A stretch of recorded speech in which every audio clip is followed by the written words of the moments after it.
Hola, ¿qué tal? Buenas tardes, bienvenidos. Yo soy Jorge Eduardo Ramírez Gutiérrez, alumno del Centro Universitario de Tonalá, estudiante de la carrera de Medicina.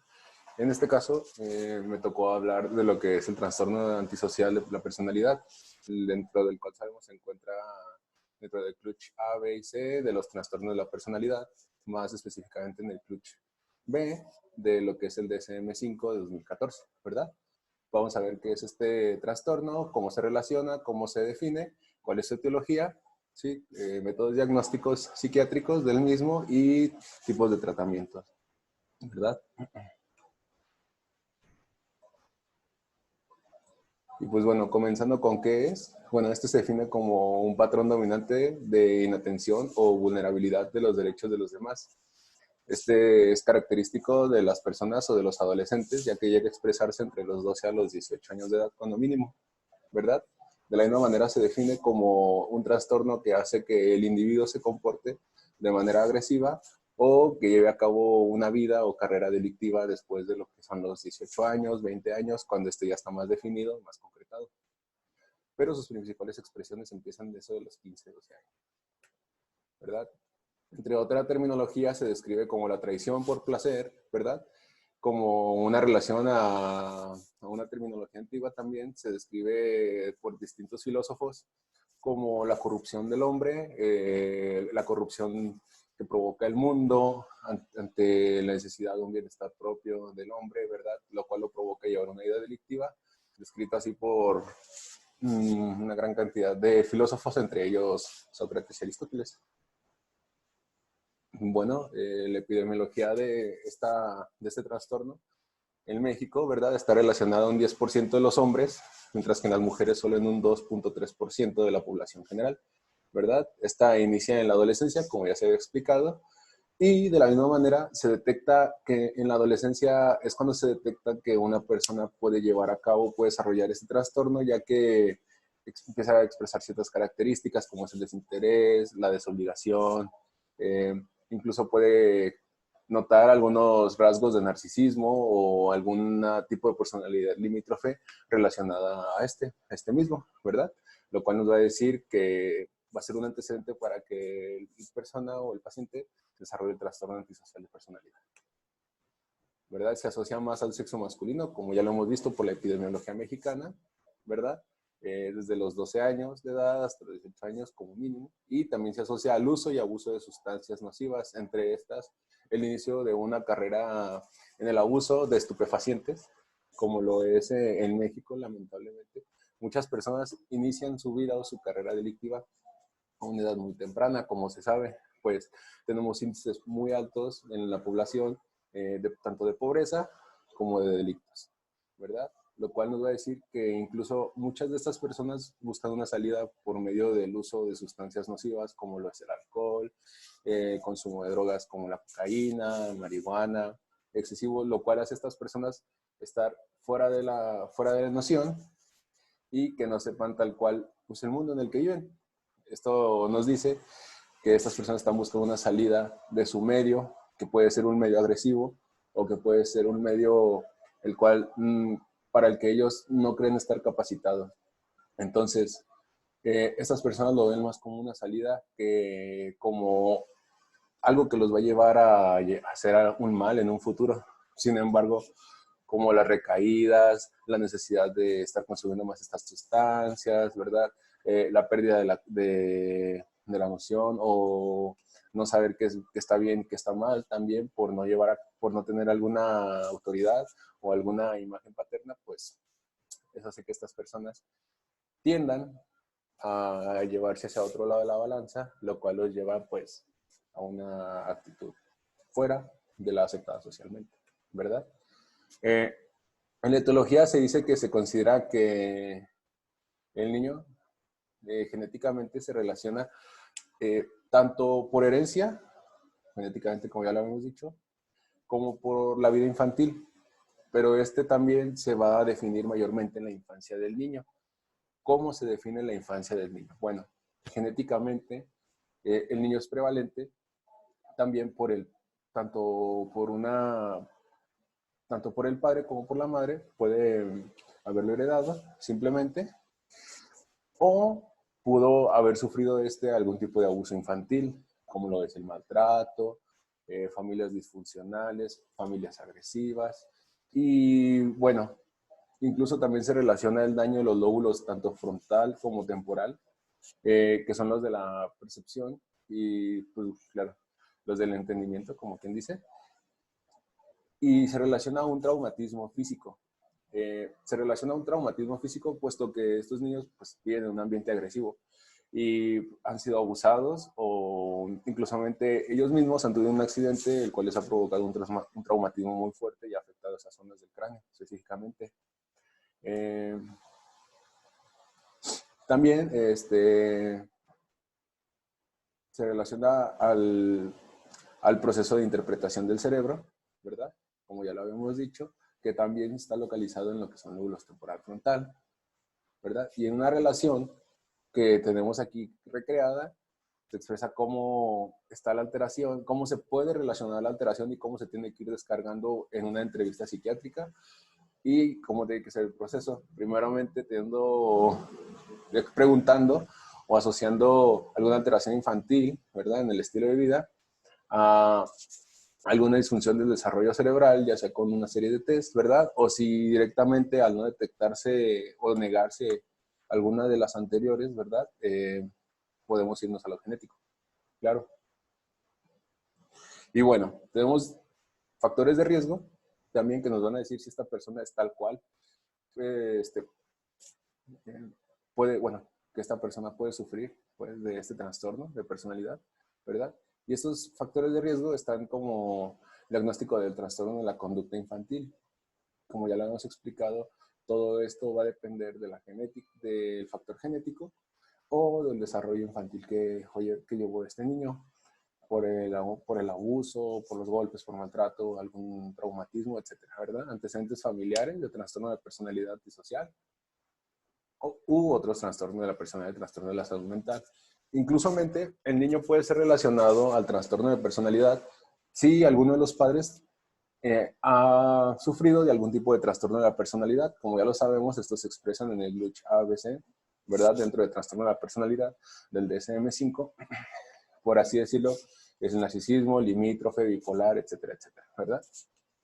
Por algún maltrato, descuido durante la infancia, ya se dijo, traumatismo, o alguna vida familiar inestable, violenta o caótica durante la infancia. Incluso dentro de esta línea, se podría decir la vida familiar inestable, tanto una vida fuera de las normatividades, una vida donde al niño no se le enseñó bien cómo tiene que seguirse las normas, lo que son las normas, cómo tiene que cuidarse uno mismo, ¿verdad? Cómo tiene que llevar a cabo su vida.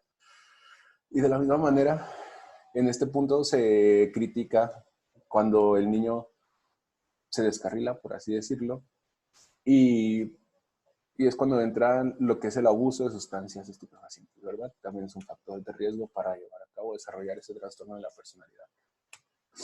Complicaciones que nos puede provocar este trastorno en un infante o en una persona que lo sufre, pues bueno, entre ellos estaba el maltrato por parte del cónyuge o maltrato o descuido infantil. Incluso se dice que estas personas, como ya llevan una carrera criminal, porque cuando se les detecta totalmente ya llevaron a cabo su carrera militar o digo, su carrera criminal o ya estuvieron encarcelados, etcétera, ¿verdad? Son personas peligrosas si es que están casadas o si es que tienen una familia. Son personas que no fueron detectadas, pero que comienzan a desarrollarlo y empiezan a expresarlo más y más y más y más, ¿verdad? Con el tiempo. Incluso son personas que no manejan sus emociones, son personas que por la necesidad, no, bueno, no como una necesidad, sino que se fijan tanto en ellos mismos que no tienen en cuenta su medio, su alrededor, y solo les importa a ellos mismos y hacen lo que sea para conseguir lo que ellos quieren.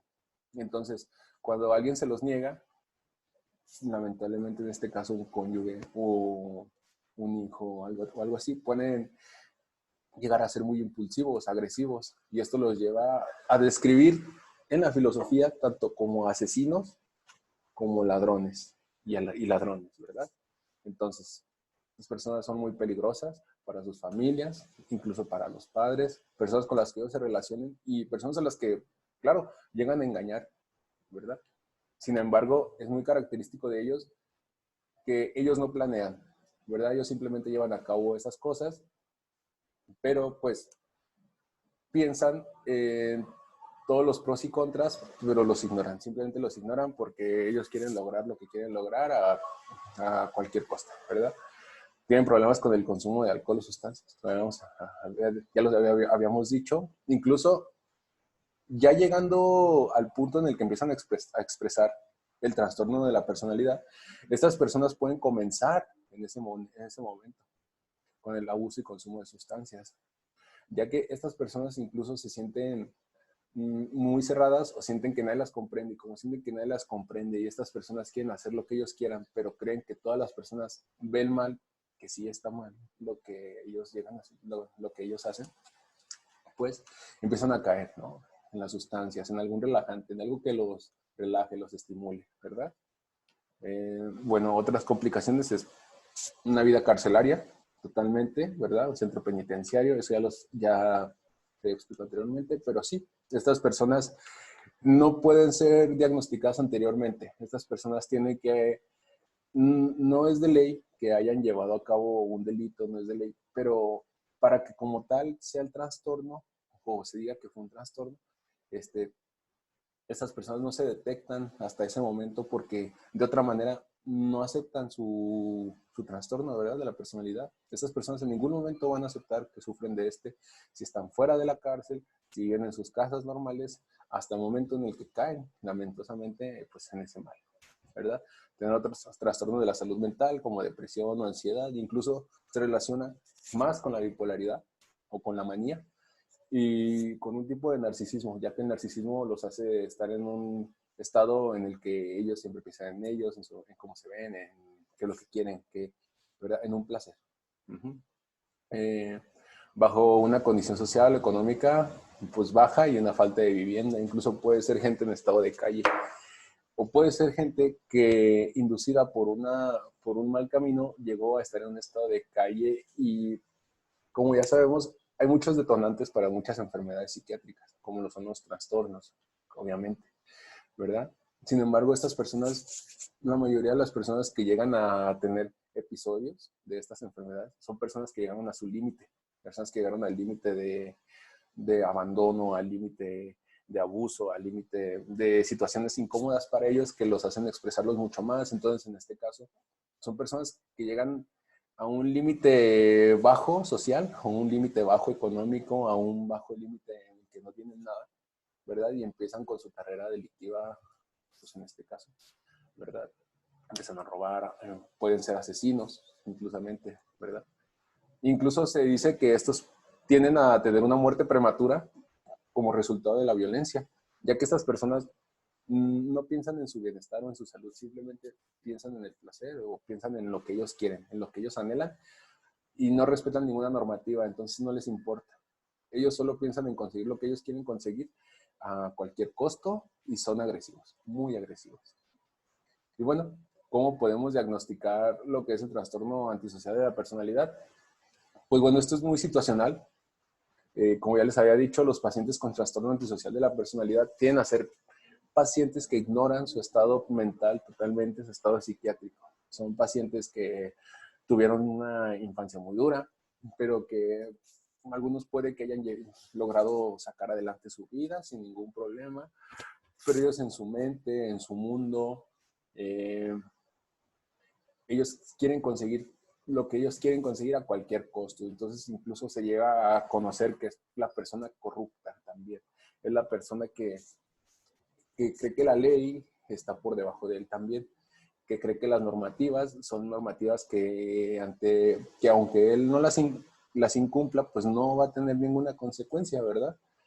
Pero pues como tal, son personas que no han llegado a ese límite, que no han llegado al límite de cometer los actos delictivos, aunque ellos los cometen, ¿verdad? De una manera muy baja en su mundo, ¿verdad? Siendo corruptos, haciendo alguno que otro acto delictivo que nadie se da cuenta, puede ser robando, engañando. Estas personas son muy, muy engañosas también, pero, sin embargo, hasta que estas personas se quieren tratar o hasta que estas personas son detectadas es hasta que llegan a este punto, ¿verdad? Hasta que están en un centro penitenciario o internados en algún centro psiquiátrico, ¿verdad? Y pues bueno, aquí vemos un recuadro donde podemos relacionar más actividades como las zonas delictivas, la impulsibilidad, el interés propio, el narcisismo o una ausencia de culpabilidad. Estas personas tienen ausencia de culpabilidad no porque ellos sepan que están bien, ellos saben que no están bien, sin embargo ellos ignoran las consecuencias, ¿verdad?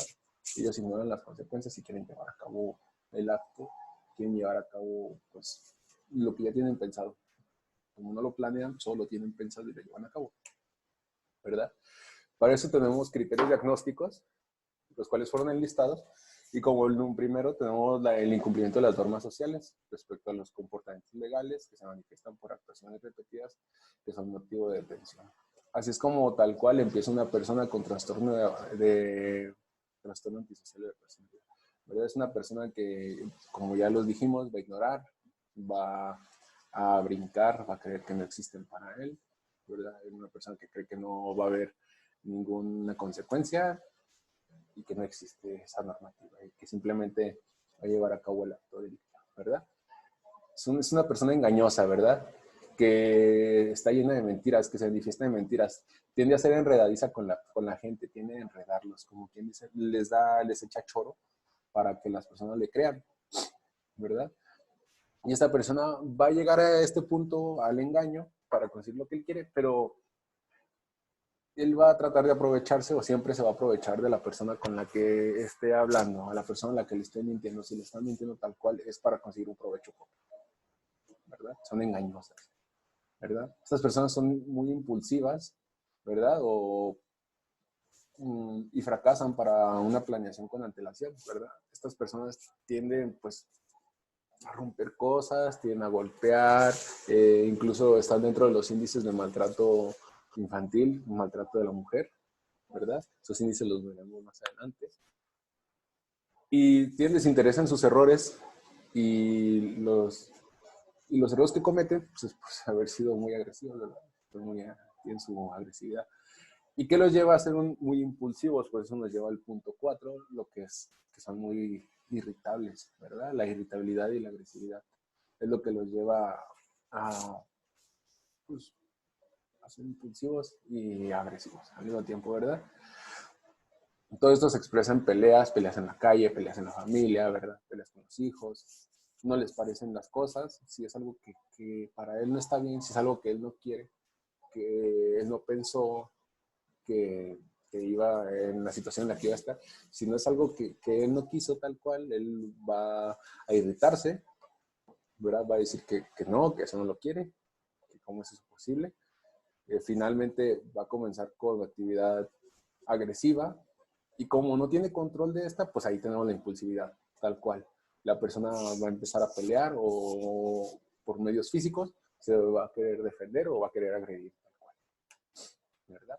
Tenemos lo que es la desatención imprudente de la seguridad propia y de los demás, lo que les está diciendo, ¿verdad? Esta persona no cree en los contras, ¿verdad? No cree que vaya a tener algún error o no cree que esto le vaya a afectar en algo. Simplemente lo hace y ya, ¿verdad? La irresponsabilidad constante, ¿verdad? Que es una incapacidad repetida de mantener un comportamiento laboral coherente o cumplir con las obligaciones económicas, simplemente. Por lo mismo, estas personas llegan a estar en algún estado de calle, llegan a estar en algún estado socioeconómico muy bajo. Se cree que estas personas son dentro del círculo de los conformistas, pero pues estas personas no tienen un proyecto, no tienen un prospecto de vida, no pueden desarrollarlo, no pueden planear. Entonces, por lo mismo estas personas, como no planean o no les interesa su futuro, el que será después, sino que nada más les interesa el qué es lo que está pasando en ese momento y de qué manera ellos pueden eh, obtener un bien solo en ese momento y a cualquier costo, pues esas personas no pueden pensar en cómo conseguir un bien para un futuro, ¿verdad? Incluso los bienes que ellos consiguen en ese momento, pues ya sabemos, son bienes de alguna manera que van a ser bienes ilegales, ¿verdad? O por medios ilegales que los van a conseguir. Y pues bueno, como número 7 tenemos la ausencia del remordimiento, que es una manifestación indiferente, ¿verdad?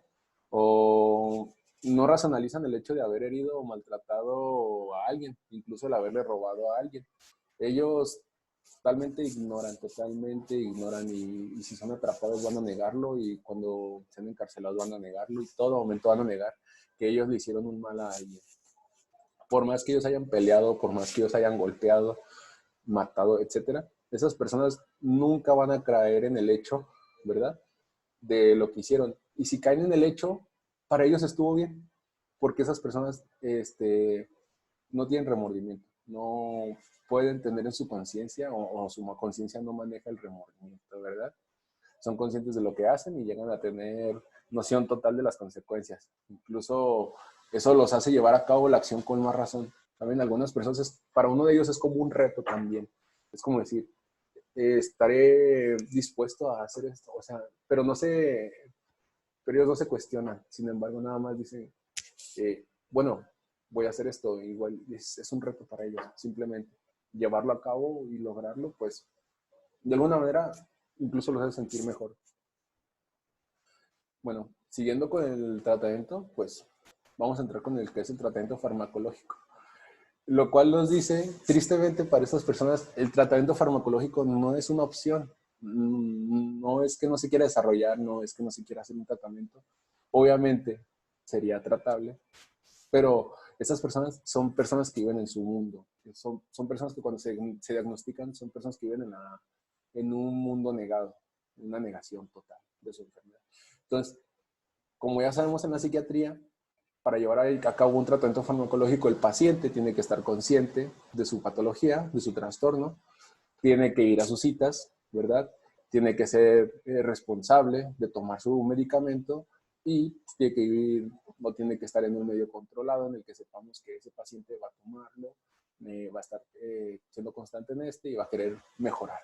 Sin embargo, en este paciente no podemos encontrar tal cosa, tristemente.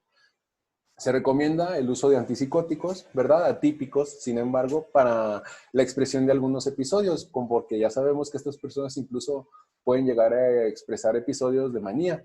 Sin embargo, el litio no es una opción para ellos porque pues, no va a ser el trastorno principal. Simplemente puede ser alguna expresión en algún momento de irritabilidad y de impulsividad, etcétera, ¿verdad? Sin embargo, también estas personas al momento de vivir en su estrés y al momento de estar en ese estado impulsivo, siempre de irritabilidad, se recomienda un anticonvulsivante también. Claro, esto no tiene que tomarlo a diario, simplemente tiene cuando se expresa o cuando se reconoce algún inicio de algún episodio. En este caso tomaremos lo que es la carbamazepina, un medicamento inicial, y será aplicada dependiendo a la necesidad. Este no es un medicamento de base, mucho menos de respaldo. Como un tratamiento integral, ya que es lo que más se puede hacer, pues tenemos lo que es la terapia de reintegración social. Como ya sabemos, la terapia de reintegración social es una terapia enfocada totalmente al diálogo, ¿verdad? Al convencimiento de la persona, donde se trata de dialogar con la persona y no de convencérsele, sino que hacerle caer en sus actos. Porque incluso este trastorno de la persona tiene una característica de que la expresión, de que su mayor punto de expresión empieza a los 20 años y su punto máximo, punto en el que llega a disminuir ya su expresión, es después de los 40 años. Incluso ya en una vida delictiva o en alguna vida carcelaria, es cosa de tiempo para que empiece a disminuir la expresión de este gen, de esta enfermedad, de este trastorno. Por lo cual, una terapia de reintegración social, con el paso del tiempo, puede que muestre una mejoría en este paciente, ¿verdad? La terapia de comportamiento y comprensión de normatividades, esta terapia como tal de normatividades no es explicada, sin embargo, la terapia de comportamiento sí. Y se es muy recomendada. Estas terapias de comportamiento están más enfocadas a la rehabilitación por medio de, por ejemplo, por medio ya sea de que tomen algún curso de pintura, también porque aprenden a vivir en un medio social, como ellos ya viven en un medio más cerrado en ese momento, como lo es el internado en algún psiquiátrico o en alguna penitenciaría, ¿verdad? Estas personas tienen pues más que tener la opción, tienen que pasar por uno de esos tipos de terapia, ¿verdad? Una terapia de comportamiento. Pero es muy aceptable e incluso podría demostrar una mejoría o un relajamiento más a estas personas, ¿verdad? Que no caigan tanto en la impulsividad o en la irritabilidad. Las personas ya están encerradas, ya no pueden hacer nada. Sin embargo, nos gustaría o se desearía que estas personas no tuvieran que pasar por todo esto, ¿verdad? También tenemos lo que es la terapia de aceptación y control. Como ya lo habíamos explicado, esta va a estar dentro de la terapia de la integración social. Pero en la terapia de aceptación y control se busca, pues, por las veces que sean necesarias, decir al paciente que está incorrecto, ¿verdad? Eh, que le caiga el 20 o que él acepte su culpabilidad y que con el tiempo llegue a tener un control poco a poco, incluso el estar un poco más en un bloque o estar más encerrado llega a que estos pacientes quieran a caer poco a poco en que están en el incorrecto. Y como ya están en la situación de carcelamiento, pues ya, tal cual los hace entender que están haciendo algún mal y que no pueden controlarlo, ¿verdad? Y bueno, aquí tengo la bibliografía, más para el doctor. Y eso será todo por mi parte, compañeros, alumnos, docentes y colegas. Muchas gracias por su atención y espero vernos pronto y que esto les haya servido de algo, ¿verdad? Saludos.